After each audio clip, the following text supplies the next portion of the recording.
Holy Gospel according to St. Luke, the 18th chapter. Glory to you, O Lord. Then Jesus told them a parable about their need to pray always and not to lose heart.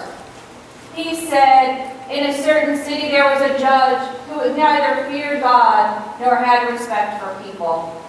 In that city there was a widow who kept coming to him and saying, "Grant me justice against my opponent."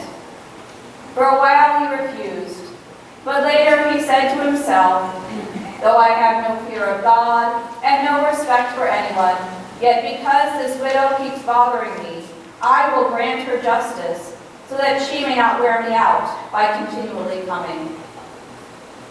And Jesus said, "Listen to what the unjust judge says. And will not God grant justice to his chosen ones who cry to him day and night? Will he delay long in helping them?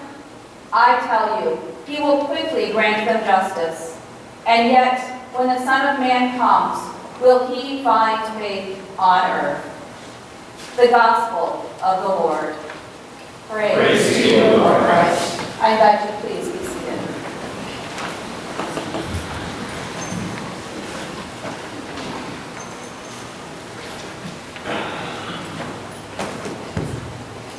I always find this text of the persistent widow a challenge for people who have power and influence. I think it's a challenge for us because most of us feel like we have autonomy, right? We have a pretty good sense of control about what's happening in our lives. And we definitely would feel that we have control when it comes to seeking justice for ourselves or our families. But I always wonder what it really was like to be that widow back in the day when she really had no personhood apart from the male relatives or spouse that she had. Think about it. She literally did not exist unless it was in relationship to males in her family or someone she was married to. So for her to be a pest to a judge was stepping way beyond anything she was supposed to be doing. She had no right to seek her own justice, but yet she persisted and wore down the unjust judge. When I hear this story, I always think about folks in our own society who feel like they don't have autonomy over themselves. And you can talk about that in just about any of the isms that we have in our society. But I always think about it as I listen to the stories of my brothers and sisters of color. And they tell stories that, as a middle-class white person, just don't seem possible. They seem unrealistic and untrue because I had never imagined something like that could happen.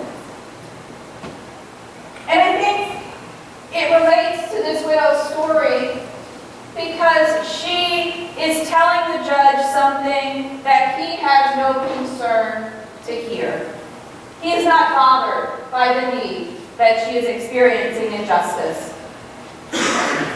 So I always think about, okay, so if God is the one who quickly grants justice, and our brothers and sisters in faith are telling us that their experience is unjust, where does that leave us? What do we do in response to this promise that God responds quickly to the pleas for justice?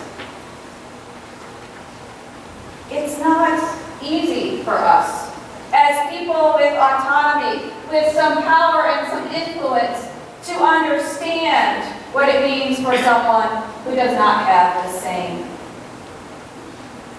Our experience is when we seek to make something happen, most of the time we can do it. And we aren't having outside pressures of society telling us that we are able to go there and do that. But for those who are experiencing injustice, their pursuit of justice is like that widow. It is a persistent uphill battle. They need persistence. It's required if they really want justice. And then at the same time, they're not allowed to show their frustration when they're not getting it. They still have to be pleasant and sweet. Even when we hear their stories and we say that is unjust, they're still not allowed to show anger or be upset if injustice continues. This story of the persistent widow can be a challenge for us as a primarily white congregation. And I think it asks us a very important question. Are we like the human judge? Or are we like God who seeks and offers justice to others? I think it's an important question for us to explore. Are we ready to live the kingdom of God, which promises justice to the oppressed? Are we ready to do the work that God calls us to do and be agents of God in the world? Are we going to seek justice for others so they quit pestering us, or they quit disturbing our peace? Or are we going to do justice because that is what God calls us to do and who God calls us to be? When I personally stand before God, I want to be the one that says, God, I want to help bring your kingdom fully into this world, and I want to do your will. And for me, that means that I pursue justice because that is what God calls us to do and who God calls us to be. So the next question for me is always, so how can I be an agent of justice in the world? Well, the first part is that I'm not the leader of this action.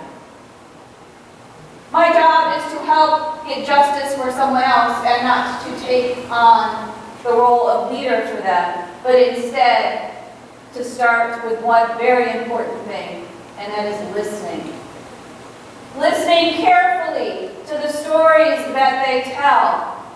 To listen carefully, to say, I want to understand as completely as I can because your experience does not reflect mine.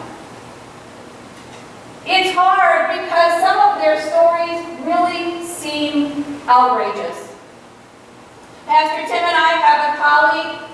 She is in a very white community outside of Philadelphia, and her husband is a person of color. And her adopted children are young men of color. And they regularly got stopped by the police in that community because they were black in a white community. And I know some of you go, that makes no sense. But the fact is they were perceived as not supposed to be there. And it wasn't until they were known in the community that slowed down, but it did not always stop. And we want to say, that just seems outrageous. That just doesn't seem like that could be possible. But it happens all too often. And that's a simple story. We can look at the stories that other people tell, and I can guarantee you they will make your skin crawl by how outrageous some of the injustice they've experienced is.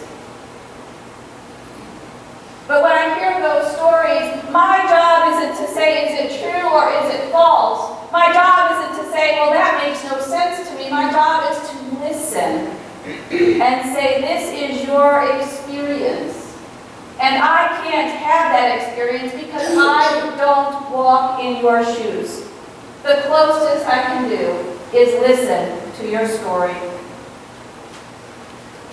The second part of this, and again, this is not for us to take over leadership, but our job is to be an assistant. Our job is to stand up with our brothers and sisters who are seeking justice, but not to take over. That can be hard, because I can guarantee you, if there are people of color in a room and there's one white person, you know who's getting the microphone? The white person. If there's a room full of women and there's one man, you know who's going to get the microphone? The man. So how do we assist in this conversation? First of all, if we get the microphone, we give it away. It's not our story to tell. It's our story to support and provide care for, to allow other people to tell their stories, and to say, I stand with them. That's all we have to say. I stand with them. You need to talk to them. You need to hear their stories. You need to talk to them about what they need, because it's not my job to tell them what they need. What does justice look like? That's not mine to say. It's mine to partner with them and help them to understand, for me to understand, and for them to receive the justice that they need. And just like the widow, the third part is we need to persist. We need to persist in seeking justice because justice does not always come easy. Justice often means acknowledging our own faults and brokenness, and let's be honest, most of us don't like to do that. Sometimes it means my own stuff that I have to deal with while I continue to care and support someone else in their seeking of justice. Sometimes it's remembering that they've been doing this practice of justice long before I came along, and just because I'm getting tired doesn't mean I get to quit, because they don't get the option to stop. When we hear the story of the unjust widow, we know that God is hearing the pleas for justice. We know that God wants justice for all people, and He calls us to be participants in that, to help be the kingdom of God in the world. Our purpose is to not be the reluctant judge, but instead to be the actors of God for the sake of the whole world. It can happen. History tells us that justice can be offered, but it doesn't always come easily.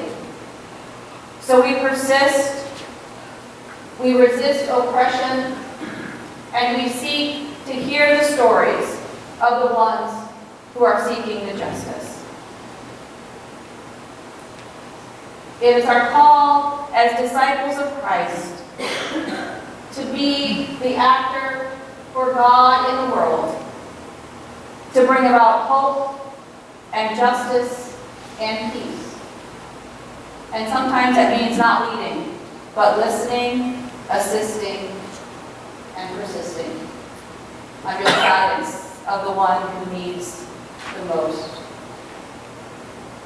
Peace be with all of you as we continue to grow as the people of God for the sake of God and His word in the world. Amen.